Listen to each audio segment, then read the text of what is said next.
We developed our own crew to do these constructions through the years. So when we did the clearing and had bare soil here, how do we create a moss garden? This was a thicket. This with exception of these old stumps, there's a stump right there that is 120 years old or so. Cedar, that's what they got first. Anyhow, this area had been left and abandoned, and it was chaos. The idea here was that we would create a sequence, a walk through this place to get to the pool, the reflection pool that Thomas Church had designed, had built here.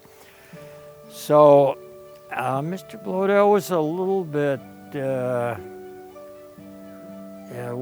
worried by the idea of thinking of stumps as monuments and so on.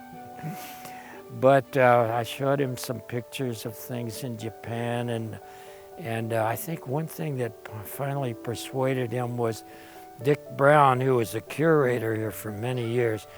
Dick Brown and we sort of double-teamed Mr. Bloedel and said, we can have this sequence, this moss garden, a stroll garden that you move through, and we'll just create it by editing out the chaos here and opening up vistas and growing moss. Let the moss cover everything and create its own ambience. Well, now we've arrived at the termination of our experience, and now we're at the bird sanctuary where our spirits are subsumed by nature again.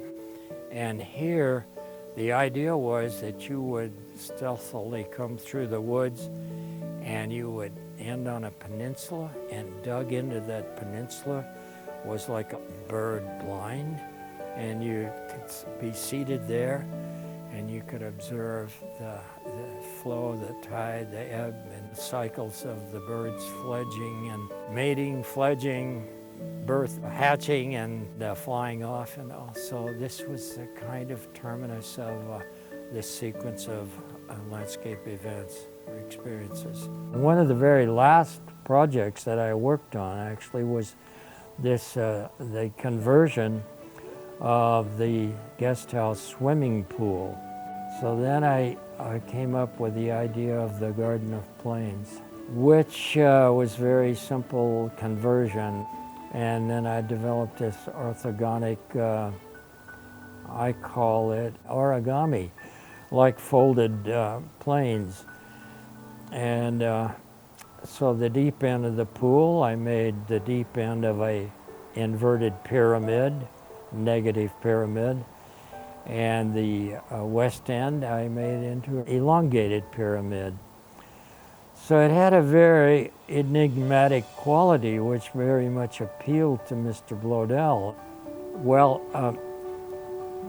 as this saga goes on here, why Mr. Bloedel was handing over the reins of possession and not making the design decisions, and instead set up the Arbor Fund Foundation, and they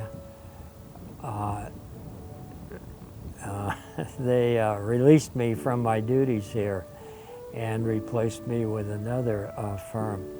And somewhere in that transition, unbeknownst to me, why the Garden of Plains was erased, you might say, and by a Japanese landscape architect, and was converted to a raked sand and stone garden, which you will see today.